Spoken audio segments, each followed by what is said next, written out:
여호와의 말씀이 엘리야에게 임하여 이르시되 너는 일어나 시돈에 속한 사르밧으로 가서 거기 머물라. 내가 그곳 과부에게 명령하여 네게 음식을 주게 하였느니라. 그가 일어나 사르밧으로 가서 성문에 이를 때 한 과부가 그곳에서 나뭇가지를 줍는지라. 이에 불러 이르되 청하건대 그릇에 물을 조금 가져다가 내가 마시게 하라. 그가 가지러 갈 때 엘리야가 그를 불러 이르되 청하건대 내 손에 떡 한 조각을 내게로 가져오라. 당신의 하나님 여호와께서 살아계심을 두고 맹세하노니 나는 떡이 없고 다만 통에 가루 한 움큼과 병에 기름 조금뿐이라. 내가 나뭇가지 둘을 주워다가 나와 내 아들을 위하여 음식을 만들어 먹고 그 후에는 죽으리라. 두려워하지 말고 가서 내 말대로 하려니와 먼저 그것으로 나를 위하여 작은 떡 한 개를 만들어 내게로 가져오고 그 후에 너와 네 아들을 위하여 만들라. 이스라엘의 하나님 여호와의 말씀이 나 여호와가 비를 지면에 내리는 날까지 그 통의 가루가 떨어지지 아니하고 그 병의 기름이 없어지지 아니하리라 하셨느니라. 그가 가서 엘리야의 말대로 하였더니 그와 엘리야와 그의 식구가 여러 날 먹었으나 여호와께서 엘리야를 통하여 하신 말씀같이 통의 가루가 떨어지지 아니하고 병의 기름이 없어지지 아니하니라. 할렐루야. 우리의 삶의 공급자가 되시며 날마다 우리를 돌보신 하나님을 찬양합니다. 그리고 주님 앞에 우리 감사와 찬양과 영광의 큰 박수 올려드리겠습니다. 거룩하신 주님, 아름다우신 주님의 이름을 찬양합니다. 놀라우신 주님의 영의 기름 부으시면 우리 가운데 있게 하여 주옵소서. 할렐루야. 하나님의 놀라운 은혜 가운데 우리 한몸이를 우리 포드의 성도들 한번 바라보시면서요. 이 시간 또 영상으로 예배하는 우리 흩어진 글로벌 포드 식구들에게도 우리 한번 따뜻한 사랑과 격려와 축복의 박수를 서로에게 보내도록 하겠습니다. 주님의 놀라우신 은혜가 우리 모두에게 있게 되기를 주님의 이름으로 축복합니다. 할렐루야. 사랑하는 여러분, 성령 충만하십시오. 말씀 충만하십시오. 오늘 함께 드리는 이 예배를 통해 우리의 삶에 새로운 영적인 믿음의 이정표를 발견하게 되는 거룩한 은혜의 역사가 있게 될 것을 축복합니다. 우리 이 마음을 담아서 우리 옆사람과 이렇게 한번 축복하며 인사했으면 좋겠는데요. 당신의 다음 챕터는 예비된 은혜입니다. 이렇게 한번 축복하시겠어요? 회중의 조도를 좀 올려주시겠어요? 네, 여러분의 다음 인생 장은 하나님의 예비된 은혜인 줄로 믿습니다. 할렐루야. 그 은혜를 사모하는 저와 여러분 되시기를 주님의 이름으로 축복합니다. 여러분 혹시 썩은 두부에 대해서 들어보신 적 있으세요? 네, 제가 전방개척 선교를 위해 우르무치에 있을 때 썩은 두부를 먹는 중국인들을 보면서 정말 먹다 정말 별걸 다 먹는다라고 이렇게 생각한 적이 있었어요. 여러분, 썩은 두부라뇨. 큰일 날 것 같죠? 근데 문제가 없어요. 왜냐하면 부패한 것이 아니라 발효된 것이기 때문입니다. 여러분, 사실 부패와 발효는요, 본질적으로 같은 과정을 거칩니다. 그러나 이 두 가지가 다른 이유는 하나예요. 미생물의 분해 결과가 사람에게 유익한지 해로운지에 따라 발효와 부패로 구분됩니다. 그러니까 사람에게 유익한가에 따라 그 과정은요, 이 유해균에 의한 부패 과정이 되기도 하고 유용균에 의한 발효 과정이 되기도 한다는 거예요. 여러분, 우리의 삶도 마찬가지입니다. 우리의 삶에서 좋은 것과 나쁜 것, 행복과 불행은요, 사건, 상황, 사람, 환경 그 자체로 결정되는 것이 아니에요. 그것이 결국에 그 사람에게 유익했는가, 유해했는가로 결정된다는 것이죠. 여러분, 고난이 유익이 될 수도 있고 축복도 재앙이 될 수 있습니다. 그것을 어떻게 소화시켰는가, 유익의 과정이 되게 했는가, 유해의 과정이 되게 했는가, 이게 문제라는 것이죠. 여러분, 믿음과 순종은 우리 앞에 있는 것이 무엇이든지 간에 그것을 유익한 과정으로 은혜와 축복으로 귀결시킵니다. 여러분, 아멘이세요? 오늘 우리가 함께 읽은 본문 속에서 그와 같은 믿음과 순종을 드린 하나님의 사람이 등장합니다. 지난주에 이어 그리시네가에서 시돈 땅으로 보냄을 받은 그 엘리야의 상황을 계속해서 살펴보려고 하는데요.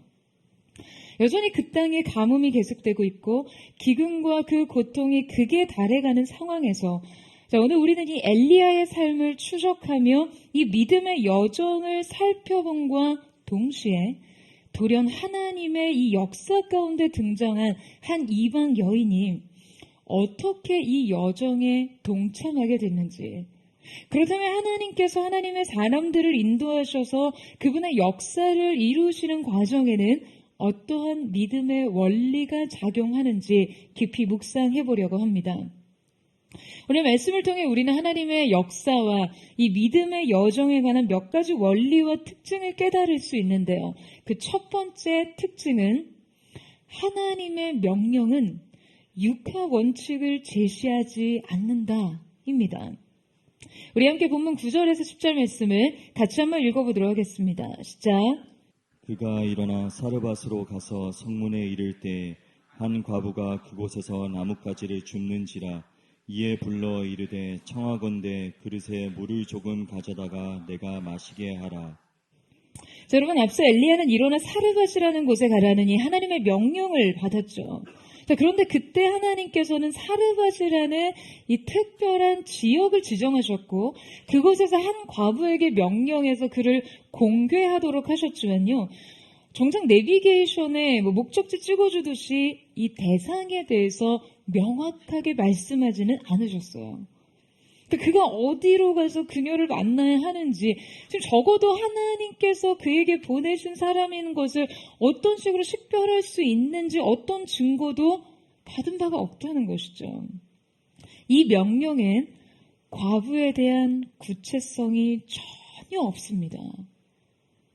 하지만 엘리야는 명령에 순종해 시돈 땅으로 갔고 바로 이 성문에 이를 때에 한 여인을 발견하게 됩니다. 엘리야가 성문에 이를 때에 때마침 그녀는 마치 시간을 정해두고 그 엘리야를 만나려고 한 듯 그곳에 나와 있었어요. 근데 여러분, 이 정황을 우리는 보통 그냥 읽고 넘어가는데요. 사실 이 상황을 우리의 현실에 적용하다 보면 지금 그 내용이 어떠하든지 간에 일단 하나님이 엘리야에게 제공하신 이 방식은요, 우리의 생리와 참 안 맞습니다. 하나님의 명령은 도무지 육하원칙이 없어요. 아니, 시돈 땅 사르밧이라는 구체적 장소를 지정하셨고 거기에서 과부를 만나라고 하셨으면 적어도 자신이 그 과부를 어떻게 하면 알아볼 수 있을지까지는 여러분 제시해 주셔야 되는 거 아닌가요? 아니, 그 땅에 여인이 한둘이겠어요? 아니, 그 중에서도 과부도 엄청난 비율 많을 거 아니에요. 그렇다면 엘리야 역시 이 길을 나서기 전에 지금 하나님께 무언가 더 확실한 정보, 구체적인 정보를 요구할 수 있습니다. 여러분, 우리는 믿음의 길을 간다고 하면서도 보통 하나님의 명령에 순종하기 전에 먼저 이 명령의 세부 조항을 확인하고 추가 정보를 요구하곤 합니다. 여러분, 이것이요, 보통의 사람들의 두려움과 통제 본능에 기초한 믿음입니다. 그런데 오늘 말씀 속의 엘리야는 지금 내가 그곳에서 과부에게 명령하여 내게 음식을 주게 하였느니라 라는 명령을 받고 그 다음의 정보를 주님께 요구하지 않습니다. 여러분, 이 명령 다음 단계가 뭐였어요? 여러분, 이 명령의 다음 단계가 무엇이었습니까? 이 명령의 다음은 일단 순종이었습니다. 너는 일어나에 해당하는 순종을 주님께 드렸어요. 그러니까 일단 요구하신 데까지 한 걸음의 순종, 그 다음에 또 새로운 인도하심을 기대한 것이죠. 여러분, 이때 그가 드린 믿음은 어떤 것이었을까요? 여러분, 하나님께서 내가 명하여 라고 하신 말씀에는요, 치위티라는 동사의 완료형 시제가 사용됩니다. 하나님의 일하심은 완료되었습니다. 즉 하나님께서 엘리야에게 구체적으로 어떤 것을 명령하실 때 여러분 이 일은요 하나님 차원에서 이미 완료된 일이라는 것이죠. 여러분 아멘이세요? 그러니까 이제 엘리야 차례예요. 하나님의 이 일하심은 인생의 일들과 같이 제한받거나 방해받을 수 없습니다. 그래서 여러분 그분의 일하심을 믿는 자들은요 현실의 그 구체적인 세부 조항이 너무나 무의미한 것임을 알 수밖에 없는 것이죠. 여러분 우리 역시 마찬가지입니다. 하나님께서 여러분 인생에 특별한 명령과 부르심을 주실 때가 있어요. 그때 우리는 떠나거나 보내거나 머물거나 변화를 시도하거나 도전을 해야 합니다. 우리의 연약한 믿음은 이 순종에 반드시 약속의 육하 원칙과 세부 사항이 필요하다라고 여겨요. 우리는 인생의 길을 가면서 명확한 지도 내지는 청사진 내지는 설계도나 매뉴얼 등을 얻고 싶어 합니다. 그러니까 우리 미래에 대한 전망을 이 구체성과 어떤 명료함에 의존하고 싶어 해요. 그래서 우리는 하나님의 약속과 명령이 있음에도 불구하고 계속 하나님 이제 받아 적을 준비가 됐으니 말씀만 하십시오 라는 이러한 태도로 우리 행동을 미루곤 해요. 아닙니다 여러분. 하나님께서 가라 라고 하실 때는요 일단 가는 것입니다. 할렐루야. 여러분 이 사실을 믿으세요?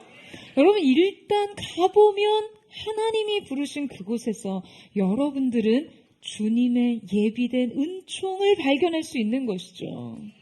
여러분 우리에게 필요한 것은 하나님의 계획 안에서 우리를 있게 하려고 하신 바로 그 위치에 우리가 있는지를 그분께 묻는 것뿐이에요.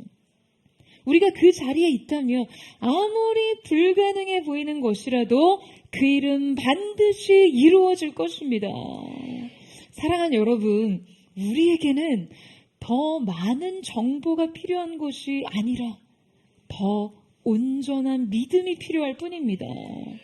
우리가 말씀 앞에서 주저하는 이유는요, 불명확한 상황 때문이 아니라 불완전한 믿음 때문이에요. 이미 들은 음성이면 충분합니다. 말씀을 따라가세요. 그러면 여러분 말씀이 예비하시는 해를 만나게 될 줄로 믿습니다.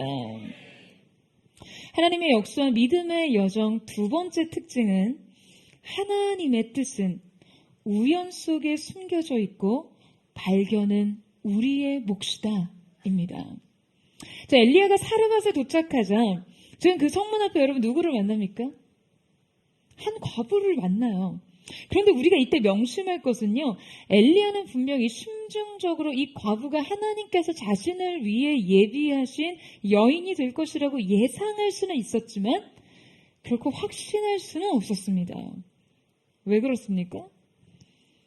제공된 정보가 없잖아요. 이를테면 네가 사르밧 성에 이르자마자 거기에 난 키가 165cm 검은색 머리를 풀어헤치고 오른쪽 뺨 밑에 검은 콩만한 점이 있는 한 여인이 지금 물동이를 들고 너에게 와서 선지자님 혹시 물 한 잔 드시겠습니까? 하고 찾아올 것이다. 아니 뭐 주님이 뭐 이렇게 말씀하신 게 아니었으니까요. 하나님의 섭리와 약속은 그분의 차원에서는 완료된 것이지만 엘리야와 과부의 차원에서는요, 계속된 현재 진행형이었고 계속해서 흐릿하고 불확실하고 우연적인 것들 투성이었습니다. 그러니까 엘리야는 그저 우연히 이 여인을 마주했던 것뿐이었어요. 자, 여러분 그렇다면 우리는 이때 믿음의 속성에 대해서 질문해 볼 수 있죠. 우리가 그토록 현실 속에서 많이 고민하는 것들 말이에요. 그냥 도무지 모르겠어요. 분명 뭔가 하나님의 인도하심이 있는 것 같고 저도 나름 순종하면서 가고 있는데 이게 정말 그분의 뜻인지 무엇이 그분이 원하시는 것인지 모르겠어요. 이거를 과연 어떻게 확인할 수 있나요? 라고 말하는 그런 문제들 말이에요. 여러분, 하나님의 확실한 예비하심을 인생의 수많은 우연 속에서 발견하는 그런 방법 말이죠. 과연 하나님 차원의 확실한 것과 우리 차원의 희미한 것을 이어줄 수 있는 그 유일한 것은 무엇일까요? 바로 이때 엘리야는 이 유일한 것을 과부에게 발견하려고 합니다. 오늘 말씀 속에서 엘리야가 심정적으로 자신을 위해 하나님이 예비하신 과부라는 것을 알았지만, 자, 이것이 과연 확실한 것인지 검증하기 위해 확인하고자 했던 유일한 근거가 여러분 무엇이었어요? 여러분, 엘리야가 과부에게 지금 무엇을 찾고 있습니까? 물이에요? 네, 물론 물이죠. 물론 엘리야는 지금 목이 말랐을 거예요. 먼 길에서 160km를 걸어서 여기까지 왔으니까요. 그런데 이 선지자가 여인에게 물을 요구하고 지금 더 나아가 더 뻔뻔하게 음식을 요구하는 이 행위는요, 지금 단지 자신의 목마름과 줄인 배를 해결하기 위함이 아닙니다. 엘리야는 과부를 시험하고 있어요. 과부에게서 지금 무엇인가를 확인하기 위해서요. 자, 그것이 무엇입니까? 그것은 바로 과부의 준비된 믿음이었습니다. 여러분, 우리가 인생의 수많은 우연 속에서 그 하나님의 필연을 발견하는 가장 확실한 근거가 이것입니다. 준비된 믿음 말이죠. 과부에게 준비된 믿음은 하나님께서 기적을 베푸실 유일한 근거가 됐어요. 여러분, 목회를 하다 보면 참 많은 일을 경험하지만요, 사실 모든 일이 저에게 똑같은 무게로 다가오지는 않습니다. 누군가의 아픔, 질병, 고난의 문제들이 막 수많은 기도의 요청들이 저에게 쌓이지만 제가 그것에 동일한 반응을 보일 수 없어요.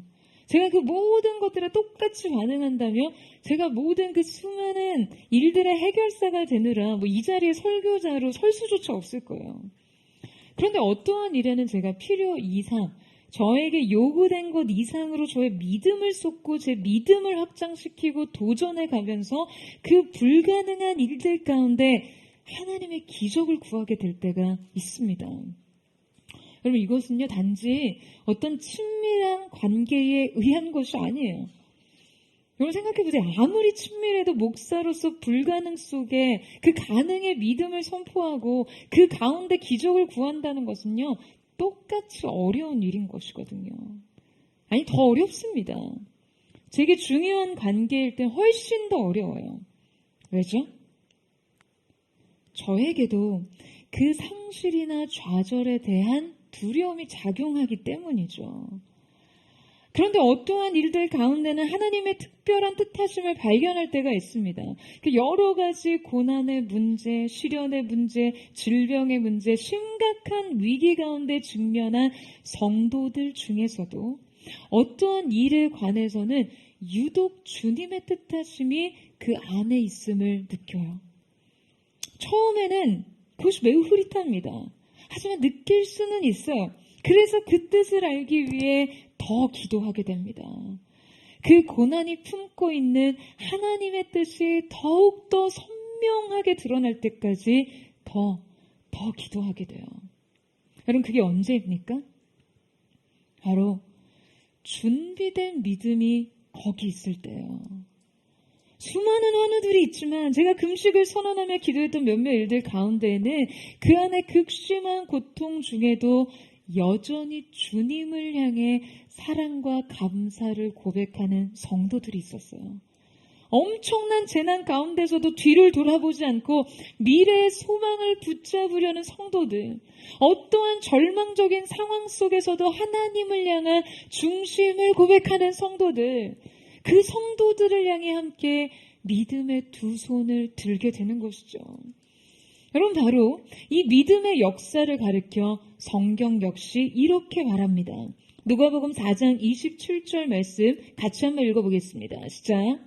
내가 참으로 너희에게 이르노니 엘리야 시대에 하늘이 3년 6개월간 닫히어 온 땅에 큰 흉년이 들었을 때 이스라엘에 많은 과부가 있었으되 엘리야가 그 중 한 사람에게도 보내심을 받지 않고 오직 시돈 땅에 있는 사렙다의 한 과부에게 뿐이었으며. 자, 여러분, 이스라엘에 많은 과부들이 있었지만 엘리야는 그들 중에 어느 누구와도 상관이 없었죠. 오직 그의 부르심은 시돈 땅에 있었던 이 과부를 향해 있었어요. 사랑하는 여러분, 준비된 믿음이 있을 때 보내심이 있습니다. 이 믿음이 바로 이스라엘의 많은 과부들을 제치고 오직 이방 땅의 과부에게 그분의 특별한 은총이 베풀어졌던 이유라는 거예요. 사랑하는 여러분, 저는 여러분에게 이 특별한 은총이 주어질 수밖에 없는 바로 그 이유가 있게 되기를 주님의 이름으로 축복합니다. 준비된 믿음이 있기에 예비된 은혜를 얻게 되는 저와 여러분 되시기를 주님의 이름으로 축원합니다. 하나님의 역사와 믿음의 여정 세 번째 특징은 하나님의 역사는 불가능에서 가능을 꿈꾸는 자에게서 시작된다입니다. 여러분, 분명 사르밧엔 하나님이 예비한 사람이 있었습니다. 그러나 중요한 것은요, 그저 그냥 이 둘의 만남 그 자체로 끝나서는 아무 의미가 없다는 것이에요. 만남은 하나님의 역사로 이어져야 하죠. 여러분, 하나님의 역사는 믿음의 반응의 연속성 속에서 일어납니다. 그러니까 믿음이 중단되면 역사도 중단되는 거예요. 준비된 사람을 만났다고 해서 반드시 기적이 일어나는 것은 아닙니다. 여러분, 엘리야가 시돈 땅 사르밧 가는 것까지는 순종했지만 사실 이때 그가 과부에게 물과 음식을 요구할 수 있는 것은요, 또 다른 믿음과 순종이 필요한 것이었어요. 이 무례하고 뻔뻔한 요구가 하나님의 보냄을 받은 선지자로서 당연하게 요구할 수 있는 그런 권리의식과 혹은 어떤 권위의식과 또 이기심 때문에 여러분 가능했던 것일까요? 내가 이스라엘의 하나님의 말씀 대언한 선지자로서 너에게 명령하는데 너는 나를 마땅히 공개하라. 여러분 뭐 이런 태도였냐라는 것이죠. 그 한 줌의 가루와 기름이 남은 그것을 나로 먼저 먹게 하라. 여러분, 이게 영적인 지도자로서 입 밖으로 쉽게 떨어지는 말이라고 생각해 보세요. 제가 여러분에게 그랬다고 생각해 보세요. 얼마나 끔찍합니까? 그리고 우리는 과부에게 자신을 섬기도록 요구하는 엘리야의 순종 안에서 그에게 꼭 필요했던 믿음이 무엇이었는지를 확인할 수 있습니다. 그것은 현실에 대한 실망감을 넘어서 하나님을 기대하는 믿음입니다. 여러분, 지난주 살펴봤듯이 엘리야가 이 과정에서 처음 이 과부를 직면했을 때 그는 분명 심각한 실망감을 해결해야 했을 거예요. 그가 딱 직면한 과부의 모습은요, 기대와 달리 너무나 초라했거든요. 장작을 구하러 온 것도 아니고 잔가지 나뭇가지를 주스러 나왔어요. 기근과 굶주림 가운데 160km를 홀로 걸어서 그냥 하나님의 약속 하나만 믿고 찾아온 이곳, 이 인도하심의 끝에 이 만남. 여러분, 세상은 이런 걸 실패라고 말하지 않겠습니까? 여러분, 이런 걸 두고 믿음의 배신이라고 생각하지 않겠어요? 그냥 갑자기 내가 붙잡고 온 약속과 부르심이 그냥 하나의 신기루처럼 그런 느낌이 들지 않으세요?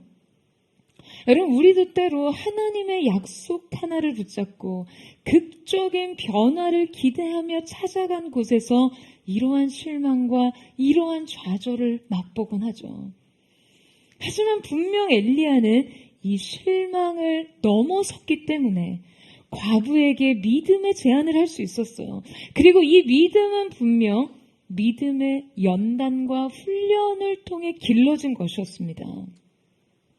여러분, 앞서 9절에서 과부에게 명령하여 라고 사용된 이 치유의 명령형은요, 4절 말씀에 내가 까마귀를 명하여 라는 데에서도 동일하게 사용된 바가 있습니다. 그러니까 말씀 속에서 연거푸 2번 동일하게 이 명하다 라는 동일한 표현과 시제를 사용하면서 지금 이 두 가지 동사의 의미적 연결을 하고 있는 거예요. 게다가 이 까마귀라고 번역된 오레빔은요, 사실 이 까마귀를 지시하는 것이 아니라 어떤 학자들은 아랍인들을 나타내는 의미다라고 이렇게 추정하기도 합니다. 지금 하나님께서 자신의 종을 먹이시도록 명령하신 이 까마귀를 언급할 때 이 까마귀의 존재를 지금 굉장히 의도적으로 이방인과 연결짓고 있는 것이죠. 지난 시간에 말씀드렸다시피 까마귀는 율법적으로 매우 부정한 동물이었어요. 그리고 이스라엘에게 이방인 또한 마찬가지였습니다. 그냥 그 우상 숭배가 가득했던 이 시기에 이 이방 과부는 쉽게 말하자면 인간 까마귀 같은 존재인 거예요. 그러니까 엘리야가 과부를 보고 느낀 엄청난 실망감은 여러분 곧이어 무엇과 연결되면서 믿음으로 전환될 수 있었을까요? 바로 까마귀와의 연결이죠. 무슨 말인지 이해되세요? 여러분 본래 까마귀는 먹이에 대한 굉장히 강한 집착을 보이는 동물입니다. 특히 자신의 영역에서 먹이를 딱 발견했을 때요, 굉장히 독창적으로 먹이를 취하는 동물로 알려져 있어요. 일단 이 두드러진 특징이 까마귀들은요, 매우 지능적으로 경쟁자를 제거한다고 해요. 그러니까 경쟁자 앞에서 먹이를 숨기고 주변을 경계하며 경쟁자들의 먹잇감을 발견하지 못하도록 유도를 합니다. 뿐만 아니라 딱딱한 견과류를 지나가는 자동차 바퀴 앞에 의도적으로 떨어뜨려서 껍질을 깨뜨린다거나 딱딱한 음식을 물에 담궈서 부드럽게 만들어 소화시키기까지 한대요. 그러니까 여러분, 이 본래 습성에 의하면 까마귀는 이 음식에 대한 이 집착 때문에요, 또 그 높은 지능 때문에 엘리야한테 분명 배달 사고를 일으키기에 아주 다분한 동물이었죠. 중간에 먹이를 숨기거나 아니면 의심받지 않게 적당히 덜어내는 전략적 방식을 택할 수도 있었을 거예요. 분명히 하나님은 떡 3덩이, 고기 2개를 보내셨는데 엘리야한테는 딱 1덩이만 왔어요. 그 엘리야는 의심도 못하고 생각합니다. 하나님 손 참 작으시네. 여러분, 이렇게까지 지능적으로 먹이를 확보할 줄 아는 까마귀가 떡과 고기를 뺏지 않고 엘리야에게 하루 2번 일정하게 꾸준히 양식을 제공한다는 게 가능한 이야기입니까? 그런데 하나님께서 그에게 이 까마귀가 자신을 봉양할 것이라고 약속하셨을 때 그는 매일 아침 저녁으로 지금 이 부정한 짐승이 날개짓하며 자신에게로 날아와 그 본연의 탐욕을 조금도 내비치지 않고 말씀에 순응하며 자신을 공개했던 것을 경험했습니다. 하나님은 날마다 그분의 부르심에 순종한 종에게 까마귀를 통해 음식을 베푸시면서 지금 그의 영혼 가운데 이렇게 말을 걸어오셨어요. 엘리야야, 생각지도 못했지. 내게 이런 방법이 있다는 것을. 여러분, 바로 이 경험이 그가 과부에게 직면한 실망감을 극복하게 했어요. 엘리야는 분명 이번에도 하나님에게는 생각지도 못한 방법이 있으실 것이라는 것을 믿었거든요. 그는 앞선 훈련들을 통해 하나님께서 약속하신 것이라면, 하나님께서 준비하신 것이라면 어떠한 조건일지라도 불가능한 없다는 믿음이 생긴 거예요. 할렐루야. 여러분, 이 믿음은요, 바로 순종의 열매를 먹어본 경험에서부터 나옵니다. 여러분, 이것이 바로 우리에게 훈련이 필요한 이유입니다. 저는 저와 여러분 가운데 이 경험이 쌓여지게 되기를 주님의 이름으로 축원합니다. 하나님이 약속하신 것이라면요, 하나님이 말씀하신 것이라면 어떠한 조건일지라도 불가능은 없다는 믿음이 여러분에게 있게 되기를 주님의 이름으로 축원합니다. 극단적인 상황에서조차 하나님께서는 가장 이해받기 힘든 도구를 사용하셔서 자신을 그렇게 먹이셨음을 알기에 그는 과부에게서 하나님의 일을 기대할 수 있었고 또한 과부에게 동일한 믿음을 심어줄 수 있었습니다. 그리고 바로 이렇게 불가능 가운데서도 하나님의 가능을 꿈꾸는 자들에게서 하나님의 역사는 시작됩니다. 우리 함께 11절에서 12절 말씀을 같이 읽겠습니다. 시작. 그가 가지러 갈 때 엘리야가 그를 불러 이르되 청하건대 내 손에 떡 한 조각을 내게로 가져오라. 그가 이르되 당신의 하나님 여호와께서 살아계심을 두고 맹세하노니 나는 떡이 없고 다만 통에 가루 한 움큼과 병에 기름 조금뿐이라. 내가 나뭇가지 둘을 주워다가 나와 내 아들을 위하여 음식을 만들어 먹고 그 후에는 죽으리라. 여러분 분명 처음 엘리야는 과부에게 물을 떠다 달라고 요구합니다. 사실 이 요구는요 간단한 요구는 아니었죠. 여러분 뭐 현대사회도 아니고 고대 농경사회 기근이 찾아오면요 그냥 삶은 매일매일이 재난 그 자체입니다. 그러니까 지금 이곳에서 이 물이 얼마나 귀했겠어요. 그런데 생전 처음 보는 낯선 이가 찾아와서 자신에게 물을 가져다 주길 요청합니다. 그런데 놀랍게도 이 과부는 엘리야의 이 요청에 응해 물을 가지러 갑니다. 자, 바로 이때 우리의 눈과 귀를 의심하게 만드는 상황이 벌어지죠. 엘리야가 물을 가지러 가는 여인을 향해 지금 뭐라고 말해요? 떡도 좀 가져오시오. 그러고 있어요. 아마 과부가 뒤를 돌아 엘리야를 보며 마음속으로 그런 말을 했을지도 몰라요. 때릴까? 여러분 엘리야의 이 요구가 이 여인에게 얼마나 사실 분개할 만한 요구입니까?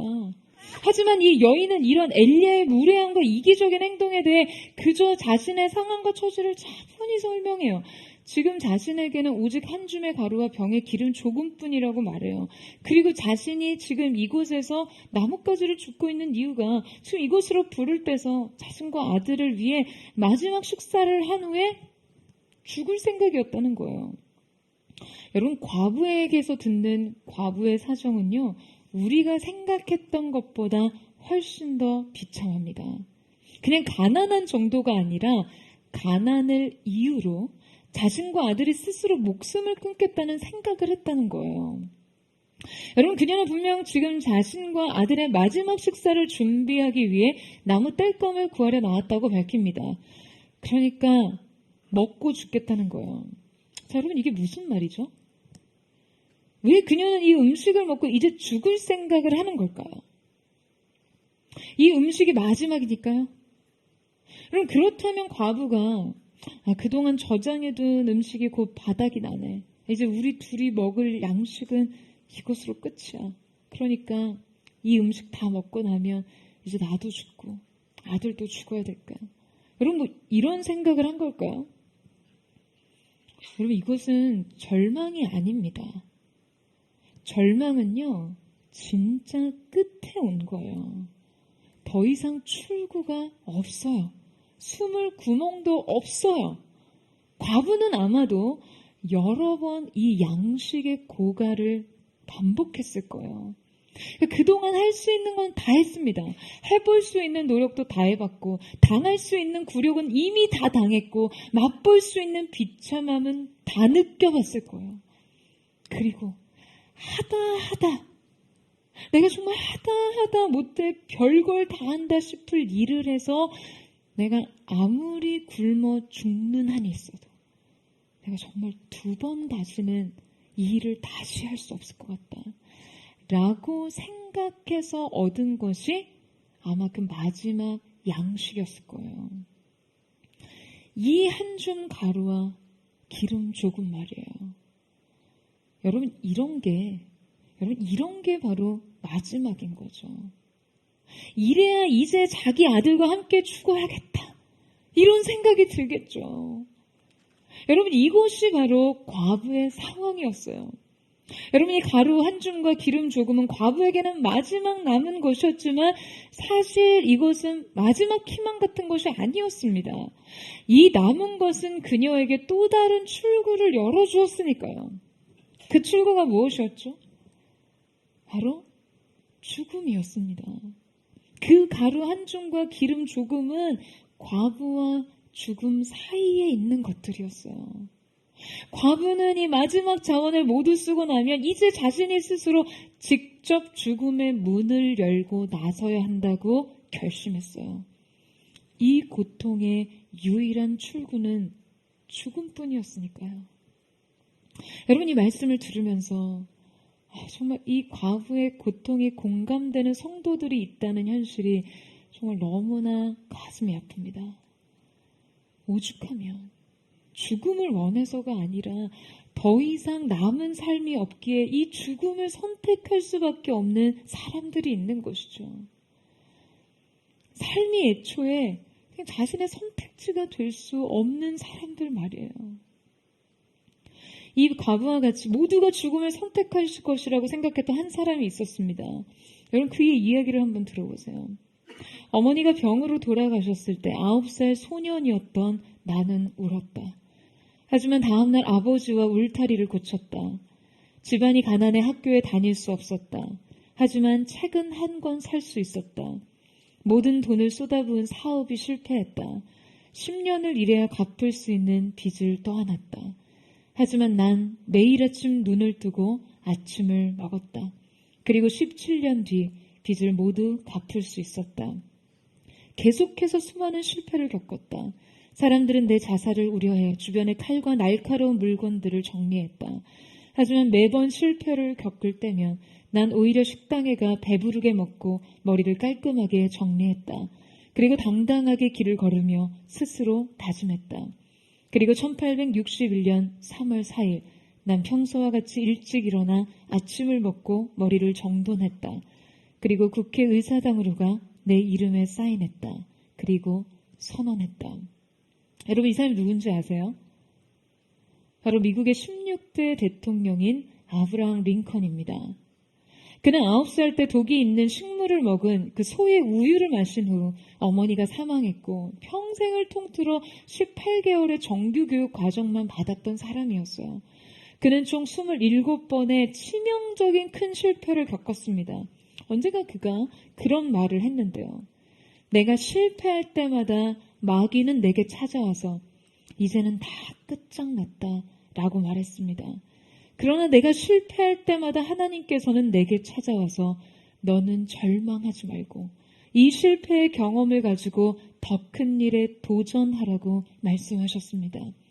나는 마귀의 말을 듣지 않고 하나님의 말씀에 귀를 기울였습니다.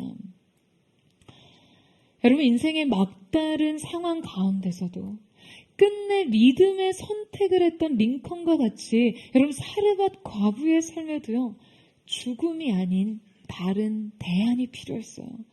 그래서 하나님께서는 바로 그녀에게 그분의 종을 보내십니다. 엘리야는 하나님의 보내심과 부르심을 받고 160km를 걸어왔어요.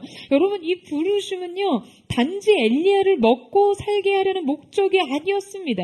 그러한 목적이라면 까마귀가 계속해서 대신할 수 있었을 거예요. 하나님께서는 그분의 구원이 필요한 한 사람을 위해 그 먼 이방 땅에서까지 찾으셨어요. 여러분, 엘리야는 이것을 이해하고 있었습니다. 하나님의 구원이 준비되었다는 사실을요. 사랑하는 여러분, 언제나 이 숨겨진 사실을 느끼고 이해하는 사람이 되세요. 여러분, 믿는 우리에게 절망의 다음 페이지는 죽음이 아닌 구원의 생명입니다. 여러분, 아멘이세요? 이 하나님의 귀한 섭리를 기대하며 부르시고 보내신 곳에 서기를 주님의 이름으로 축원합니다. 하나님의 역사와 믿음의 여정의 네 번째 특징은 믿음은 볼 수 있는 것을 다 본 후에 볼 수 없는 것까지 보는 것입니다. 여러분, 앞서 과부가 한 말을 들어보면 그녀의 현실 진단은요, 모두 그냥 이성의 말 그리고 감정의 말뿐이었어요. 그 안에 믿음을 찾아볼 수가 없어요. 여러분, 우리가 하는 현실 판단에 과연 얼마나 믿음의 여지를 남겨두는지 한번 생각해 볼 필요가 있습니다. 우리가 하는 말들에 얼마나 믿음이 포함되어 있는지를 생각해 봐야 한다는 거예요. 여러분, 이게요, 믿음은 현실을 부정하자라는 그런 의미가 아닙니다. 현실 증명과 판단은 정확하고 냉철하고 차가워도 괜찮습니다. 믿음의 선택은 단지 현실에 눈이 먼 선택이 아니에요. 그 눈을 똑바로 뜨고 현실을 보되 그 너머까지 다 봐야 합니다. 믿음으로 바라는 것들의 실상을 보고 보지 못하는 것들의 증거까지 봐야 한다는 것이죠. 여러분, 아멘이세요? 여러분, 우리의 믿음이 작용할 때 우리의 현실엔 우리 이성의 전망과 기대로는 결코 볼 수 없는 것들이 있습니다. 바로 엘리야는 믿음으로 그것을 봤어요. 13절에서 14절 말씀을 같이 한번 읽겠습니다. 시작. 엘리야가 그에게 이르되 두려워하지 말고 가서 내 말대로 하려니와 먼저 그곳으로 나를 위하여 작은 떡 1개를 만들어 내게로 가져오고 그 후에 너와 내 아들을 위하여 만들라. 이스라엘의 하나님 여호와의 말씀이 나 여호와가 비를 지면에 내리는 날까지 그 통의 가루가 떨어지지 아니하고 그 병의 기름이 없어지지 아니하리라 하셨느니라. 자, 여러분, 엘리야는 말합니다. 두려워하지 말고 가서 내 명령을 이해하라고 해요. 그 명령은 너에게 마지막 남은 그 음식 나에게 달라라는 건데요. 다시 생각해봐도 여러분, 이거 얼마나 가혹한 명령입니까? 하지만 이것은 엘리야가 자신의 양식을 얻기 위한 철저한 이기심에 의한 것이 아니었죠. 그는 과부에게 분명 믿음의 순종 가운데 하나님께서는 구원을 베푸실 거라는 선언을 합니다. 하지만 바로 이 일은 하나님을 향한 과부의 의지적인 결단과 순종이 반드시 필요하다는 거예요. 죽음을 향해서가 아니라 하나님을 향해서 선택하라는 것이죠.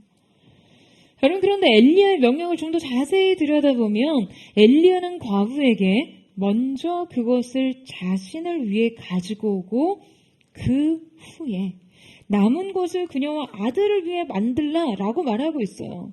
사실 이것은 말도 안 되는 말이었어요. 지금 이 여인이 남은 음식의 양을 표현할 때 쓴 용어는요, 바로 이 손바닥을 겨우 채울 정도의 아주 소량을 의미하거든요. 여러분, 뭐 가루 한 줌을 가지고 사람 하나가 제대로나 먹겠습니까? 그런데 그것은 먼저 나에게 가져오면 그 후에 그것을 할 수 있다는 거예요. 자, 여러분, 이 명령 가운데 선후 관계는 매우 분명했습니다. 그 가루의 양적인 판단은 매우 이치에 맞지 않는 것이었지만 어쨌든 지금 이 선지자의 명령은 시간과 행위의 우선순위와 분명한 방법을 제시합니다. 먼저 그 남은 것으로 나를 먹이라. 그 후에 너희들이 먹게 되리라. 여러분, 저는 선지자의 의도적인 표현에서 그녀는 불현듯 믿음을 일으켰을 것이라고 생각해요. 앞서 그녀가 그렇게 말했잖아요. 이거 자기들이 먹고서 여러분 뭘 한다고요? 죽는다고요. 자기들이 이거 먹고 나면 그 후에 뭐가 있어요? 죽음밖에 없어요. 그런데 지금 이걸 엘리야가 먹으면 여러분 그 다음은 뭐예요? 죽음이에요? 아니요. 자신들이 먹을 수 있다는 거예요. 생명이에요. 과거의 내일을 기대할 수 없고 다음을 기약할 수 없던 삶의 엘리야의 말을 통해 그 후라는 다음이 제시될 때 저는 이 말 속에 희망이 끼어들지 않았을까라는 생각을 합니다. 여러분, 이것이 바로 하나님께서 우리의 삶에 믿음과 순종이 끼어들 때 만드시는 인생의 새로운 챕터예요. 여러분, 아멘이세요? 자신의 인생 막다른 곳에서 죽음밖에는 출구가 없었던 인생이 지금 하나님 앞에 명확한 우선을 지키고 나면 생각지도 못한 다음을 여시는 거예요. 여러분, 놀랍게도 과부는 믿음의 선택을 합니다. 15절에서 16절 말씀 같이 읽겠습니다. 시작.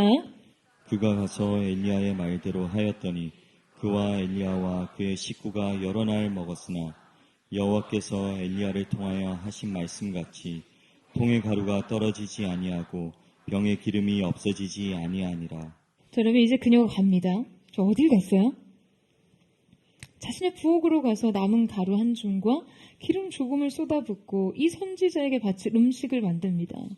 과부가 마지막 남은 가루와 기름으로 선지자를 위해 떡을 만들 때 여러분 한번 이 과부의 마음 한번 생각해 보세요. 어떤 마음으로 그 떡을 구웠겠습니까? 얼마나 그 떡을 그의 아들에게 주고 싶었을까요? 엄마가 마지막 남은 떡을 굽는 모습을 곁에서 지켜보고 있는 아들을 볼 때 그녀의 마음은 여러분 어떠했겠습니까? 그 떡 반죽이 이 모세에게는 어떤 의미였어요? 인생의 마지막 양식이었어요. 아니 그냥 인생의 마지막이요. 지금 이거 없으면 이제 모든 게 끝인 거예요. 그 다음은 이 두 사람에겐 죽음밖에는 아무것도 없었습니다. 이 양식이 그녀와 죽음 사이에 있었어요. 그런데 그것을요, 선지자를 위해 빚습니다. 어떻게요? 인생의 마지막 순간에 고통 끝에서 믿음을 선택한 거예요. 여러분, 고통 다음 죽음뿐이었던 그녀가 이 고통 끝에서 믿음을 선택하자 어떠한 일이 일어났습니까? 여러분, 엘리야의 말대로요, 놀라운 일이 일어납니다. 마지막 양식을 모두 털어 음식을 만들고 나자 다시 통에 곡식가루와 기름이 남아 있었어요. 자신의 최종 자원, 자신의 유일한 것, 자신의 마지막을 먼저 우선 순종 가운데 드리자 그녀에게는 또 남은 것이 있었습니다. 심지어 엘리야의 말에 따라 그녀는 이 순종 이후에 약속된 기한에 이르기까지 통의 곡식은 다하지 않았고 병의 기름은 마르지 않았어요. 여러분, 과부가 인생의 막다른 길에서 믿음을 선택할 때 다음 출구는 하나님의 구원과 기적이었습니다. 저는 오늘 여러분이 이 예배 가운데 믿음을 드리고 이 문을 열고 나가는 삶의 자리에서 하나님의 구원과 기적과 공급을 만나는 역사가 있기를 주님의 이름으로 축원합니다. 그런데 이 공급이 우리에게 더욱더 감동을 주는 이유는요, 바로 이 가루와 기름의 상징 때문입니다. 여러분, 가루란 하나님께서 그리스도를 가리키기 위해 택하신 상징입니다. 하늘의 미랄이 하나님의 심판이라는 아랫돌과 윗돌 사이에 떨어져 생명의 떡이 되셨어요. 바로 예수 그리스도시죠. 레위기에 등장하는 5가지 제사 형태 중에 고운 가루로 드리는 소제는요, 그리스도의 인선과 그분의 완전함을 상징합니다. 또한 이 기름은 성령께서 수행하시는 기름 부으심, 우리의 삶을 지탱해 주시는 성령님의 사역에 대한 상징임을 알 수 있어요. 그러니까 말하자면 그녀가 이 순종을 드렸을 때 하나님께서는 그녀의 삶에 예수님과 성령님의 동역을 허락하셨습니다. 여러분, 그녀에게 마지막 남은 통 안의 가루와 병 안의 기름은요, 절망의 이유였고 그냥 이것조차 다 하고 나면 배를 채우지도 못한 채 그냥 다시 허기를 느끼게 할 턱없이 부족한 자원에 불과했습니다. 만족도 남기지 못한 채 다시 고갈을 느끼게 하는 원인 말이죠. 여러분, 그런데 그것을 순종의 도구로 사용하자 어떠한 일이 일어났습니까? 그녀는 결코 그치지 않는 원천을 소유하게 됩니다. 이곳은 그녀에게 영적인 구원까지 의미해요. 여러분, 그런데 우리가 여기에서 마지막으로 주목해야 할 것이 있습니다. 그것은 바로 하나님께서 결코 그녀에게 새로운 곡식통과 새로운 기름병을 선물한 것은 아니라는 거예요. 게다가 날마다 그녀의 이 통과 병의 가장자리까지 막 차고 넘쳤다라는 언급 또한 없습니다. 이 공급은요, 어느 정도에서 멈춰 있었어요. 떨어지지 아니하고 없어지지 아니할 정도에 한했어요. 하나님의 역사와 믿음의 여정 마지막 5번째 특징은 오늘의 승리와 축복은 오늘의 믿음을 필요로 한다입니다. 여러분, 하나님께서 그녀에게 구원을 베푸실 때 조금 더 극적인 방법으로 그분의 권능을 베풀지 않으실까요?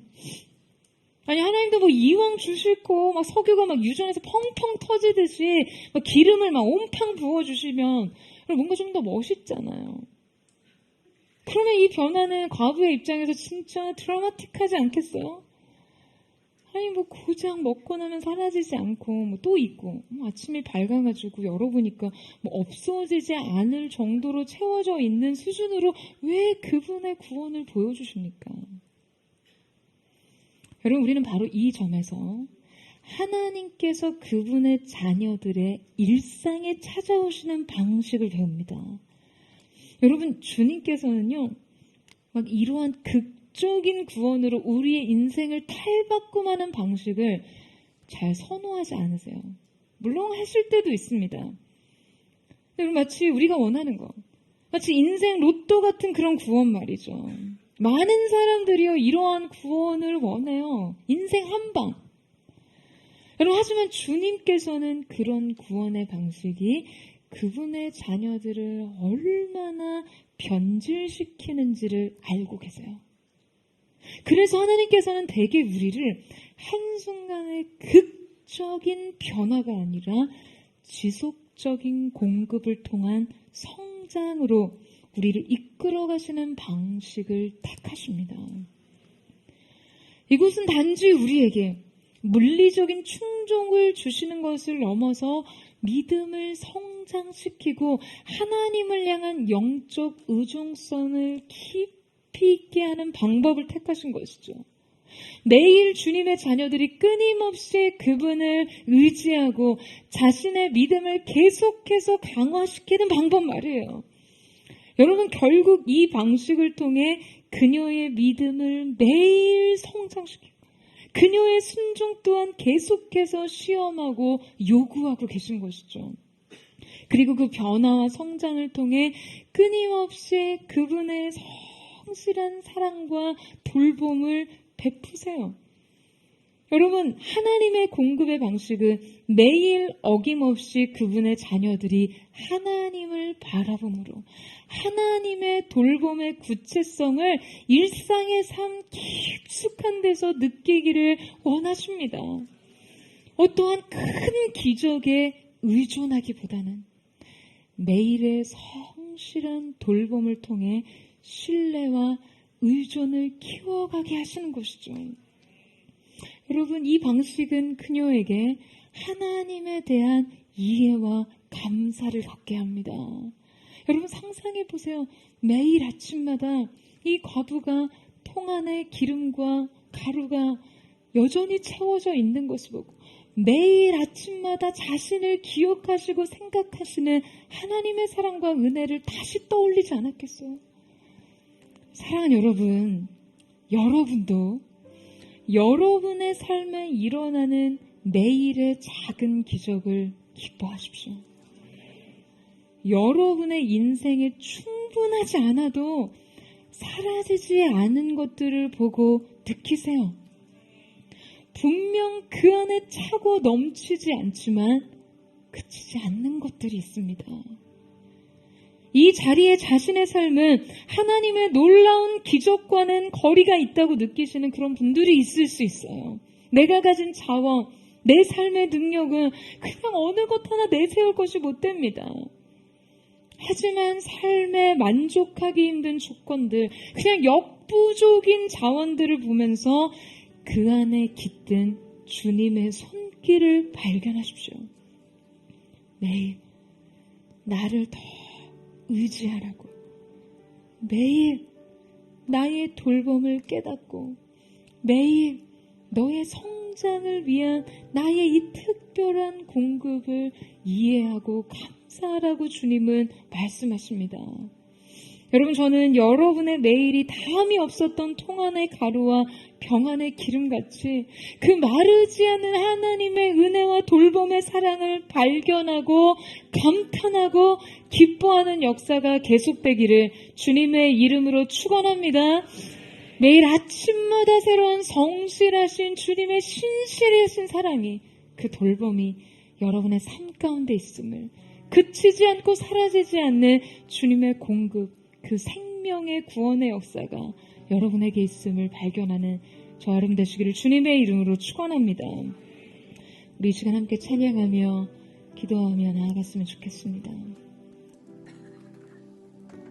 사랑하는 주님, 오늘 이 시간 우리의 인생에 오늘 여기까지 다음을 생각할 수 없는 내 마음이 벼랑 끝에 간 그 절망과 인생에 말할 수 없는 실망을 직면하고 있는 우리의 일상의 삶의 한복판을 살아가는 사람들이 있습니다. 사랑하는 주님, 오직 주님께서 우리에게 요구하시는 것은 단 하나, 너는 나를 믿으라. 너는 마음에 근심하지 말라. 하나님을 믿으니 또 나를 믿으라.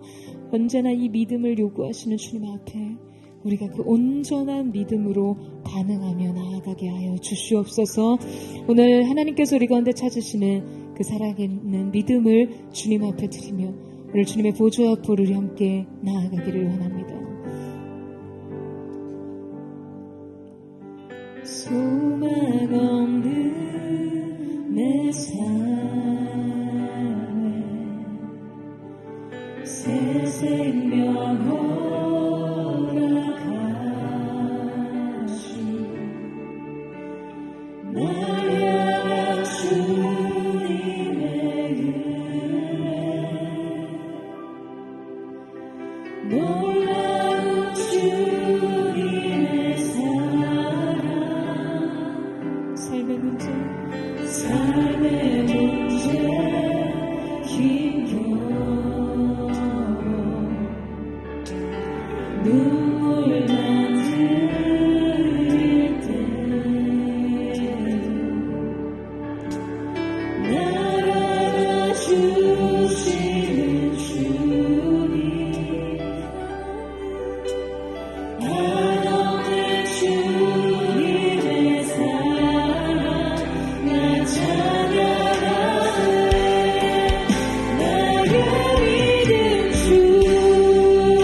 여러분의 인생 속에 주님 내가 오직 믿음으로 살기를 원합니다라고 고백하는 그 삶의 고백 속에 여러분이 추가적으로 하나님 앞에 기대하는 것은 무엇입니까?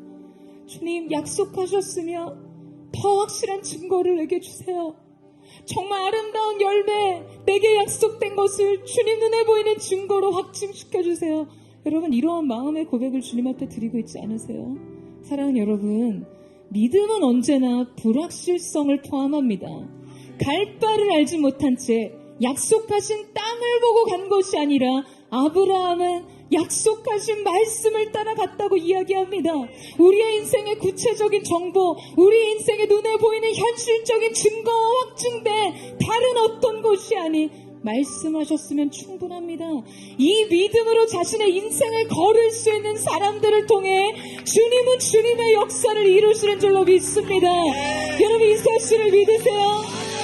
이스라엘의 수많은 가정과 여인과 동일하게 똑같이 기근과 갈증에 어덕이는 수많은 존재들이 있었음에도 불구하고 원수들의 땅, 이방인의 땅, 시돈의 사르밧 과부에게로 보냄받은 엘리야. 사랑하는 여러분, 준비된 믿음이 있어야 예비된 은혜를 만날 수 있습니다. 사랑하는 주님, 오늘 이 시간 우리가 우리의 인생 불확실성의 상황이 내가 하나님 앞에 순종하지 못하는 이유라고 변명하는 부끄러운 핑계들을 버리게 하여 주시옵소서. 믿음으로 일어서게 하여 주시옵소서. 우리에게 더 온전한 믿음만이 필요할 뿐입니다. 그 믿음의 능력을 주님께 드리게 하시고 온전한 믿음으로 주님 곁에 서게 하여 주시옵소서. 주의 원망을 짓고 그 믿음을 주님한테 드리며 다시 동성으로 기도하겠습니다.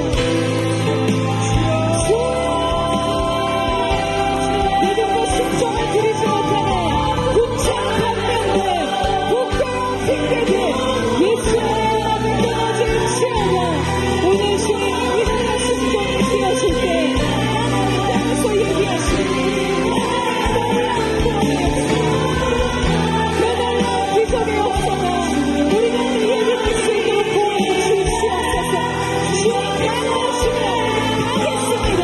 어느 말씀이 어느 순간에 살아보시고 약속하신 말씀하셔서 우리의 인생을 주님으로 지켜주게 하여주시고 이 준비된 믿음이 우리와 연결되어 우리와 연결되어 주시옵소서. 부족한 우리에게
그 품 안에서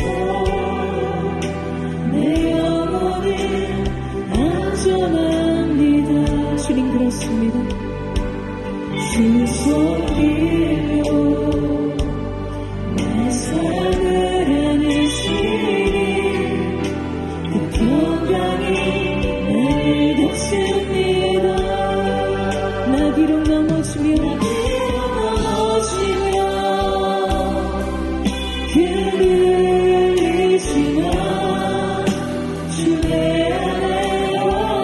우리를 붙드시는 사랑의 손길, 그 돌보시는 은혜 앞에 서기를 원합니다. 주님께 되돌리고 주시는 평강에 옷을 입습니다. 주의 손 안에서 내 영혼 평안해. 내 뜻보다 크신 주님의 계획 내 신뢰 두려움 다 내려놓고 주님의 의지에 주 안에서 내 영혼 좋소로 주 약속 안에서 우리의 인생과 우리의 모든 걸음이 안전과 평안 가운데서 달릴 줄 믿습니다. 내 신뢰 두려움 다 내려놓고 주님의 의지에 주 안에서 거룩한 손을 높이 들고 주의 약속 안에서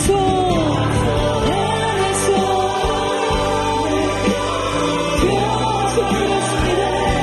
내 뜻보다 크신 주님의 계획 내 신뢰 두려움 다 내려놓고 주님의 의지에 주 안에서 내 영혼 안전합니다.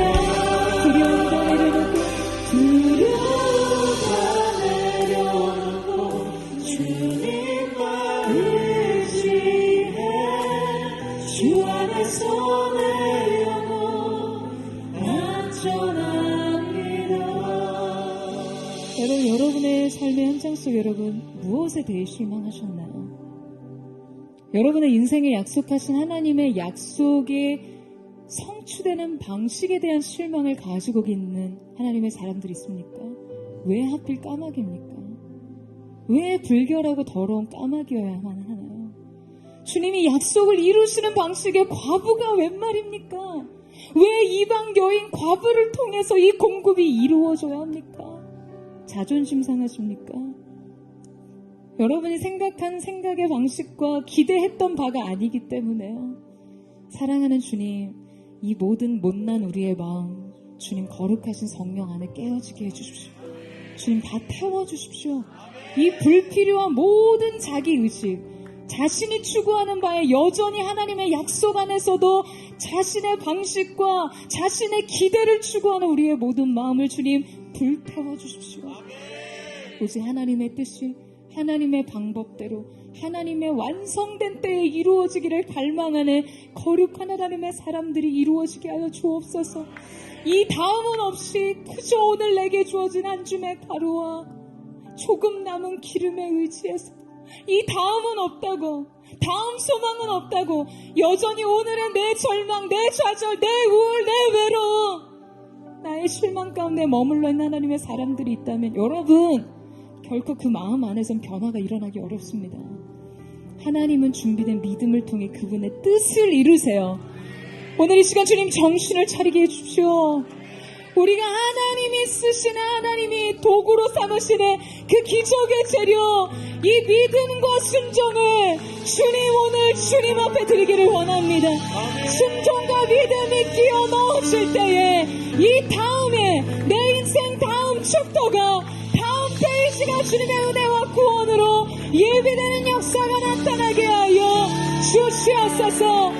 여러분 믿음과 순종을 드리기를 원하십니까? 주님 신뢰하는 믿음으로 순종과 믿음 드리기를 원하십니까? 안녕하십니까? 주님이 다음을 기대합니다. 내 인생 다음 걸음을 기대합니다. 내일을 소망합니다. 주님의 신실하신 안에서 펼쳐질 그 아름다운 미래를 소망하기를 원하오니 전심으로 구멍드리기를 원하는데 주의 한번 부르짖고 함심과 동성으로 기도합니다.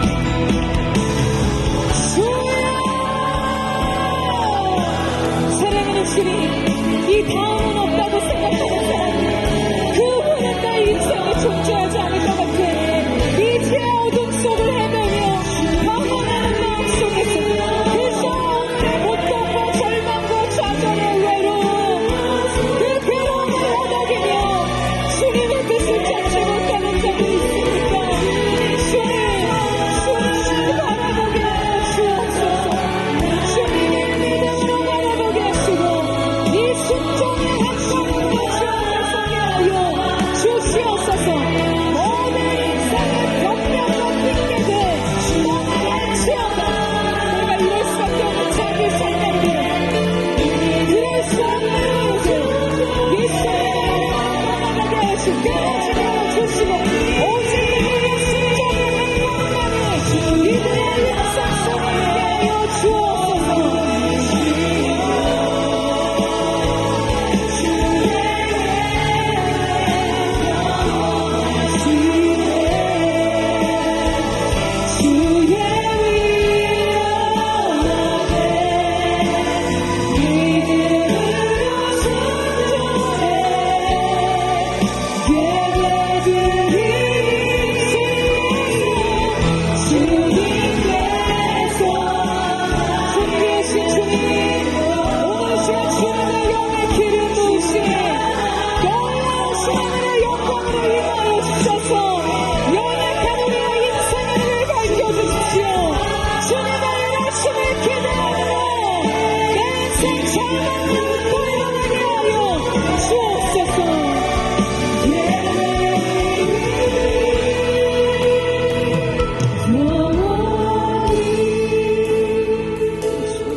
우리의 믿음이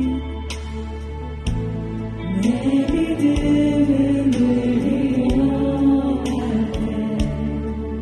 나 주님의 나아가는 주님은 산 같아서 주님은 산 같아서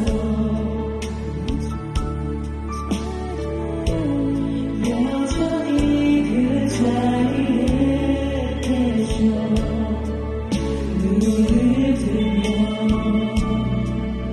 보이리라 날 위한 그 사랑 주는 나의 도움이시며 주의 계획 영원하시네 주의 위엄 앞에 믿음으로 순종해 예배드리리 주님께서 나를 주님 그렇습니다. 우리 원수 없게 하시는 주님 항상 함께 하시네 주의 사랑 안에 믿음으로 순종해 잘못과는 사이 믿음과 순종으로 주님 앞에 다시 드리기를 원합니다. 주님은 나의 힘 나의 도움 나의 모든 것 되시네 사랑하는 것이네 영원하시네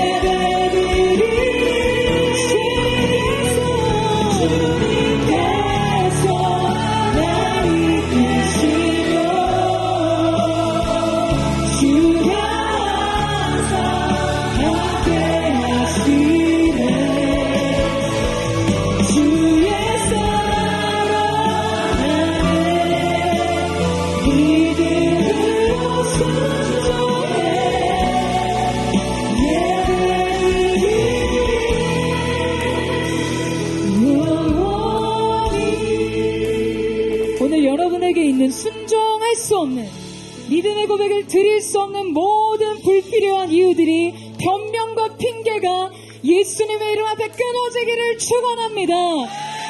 변명하지 않는 믿음, 핑계대지 않는 믿음으로 일어서게 하여 주시옵소서. 오늘 이 소리가 마지막으로 한 번 더 기도하며 나아갈 때, 사랑하는 주님, 주님, 우리의 인생 예수 그리스도와 성령의 동역을 허락하신 주님의 은혜를 찬양합니다. 매일 아침마다 새롭고 성실한 하나님의 사랑이 우리의 인생을 공개하시며 우리의 인생을 돌보시며 먹이시며 입히시는 것들을 눈떠 발견하고 감탄하는 자들 될 수 있도록 역사하여 주시옵소서. 여러분, 약속된 기한까지 그 통과 그 병의 기름과 가루가 마르지 않았다고 했어요. 그 약속된 기한 이후에는 하나님 어떤 일을 행하셨을까요? 궁금하지 않으세요? 그러나 여러분, 약속된 기한 안에서는 매일 아침 연명하듯 사는 일상의 삶 속에서 여러분, 불평하며 원망하는 삶으로 사실 것입니까? 왜 이것뿐이냐고요? 왜 늘 마음 졸이며 오늘 하루를 어떻게 살아내야 될지, 이제 앞으로 어떻게 해나가야 할지를 고민하는 인생을 살아야 하는지를 불평하고 원망하는 삶을 사시겠냐고요? 아니면 여전히 계속되고 있군요. 주님, 내 인생을 향한 하나님의 계획과 돌보심이 계속되고 있습니다. 주님, 그 사랑에 감탄하는 인생을 사시겠냐고요?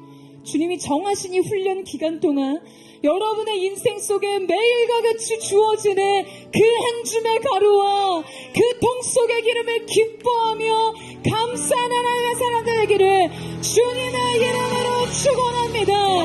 오늘도 오늘의 믿음으로 깊은 곳으로 나아갑니다. 약속하신 말씀을 향해 믿음의 그물을 내리기를 원하오니 주여, 오늘의 승리로 우리를 거두어 주시옵소서. 그렇게 우리의 삶을 택하기를 원하는 사람, 전심으로 주의 한번 부르짖고 우리의 삶을 주님도 의지하며 죽게 나아갑니다. 부르짖으며 기도하겠습니다. 주여,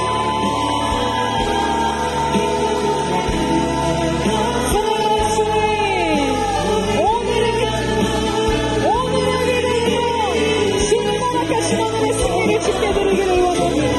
거룩하신 주님께서 각 사람 가운데 아침마다 주님의 사랑이 나를 향해 계속되고 있으며 아침마다 내게 부여하신 생명의 은혜를 감당함으로 주님의 감사와 기쁨의 제사를 드리는 자들 되게 하여 주십시오. 말씀이 약속하신 깊은 곳으로 나아가 믿음의 그늘을 일치하다 원망과 시비가 떠나가게 하시고 불평과 불만과 낙심의 엄마들이 떠나가게 하여 주시옵소서. 오직 주께서 행하시는 일들, 정복으로 주님의 역사가 기름 부어지게 하여 주옵소서. 모든 불신앙을 떠나갈지어다. 깊은 곳에 그림을 오늘 주께서 행하시는 일을 바라봅니다. 이루시는 것보다 주의 말씀 의지하여 믿음으로 구원을 가져 믿는 자에게 믿지 못하게 믿는 자에게 믿지 못하게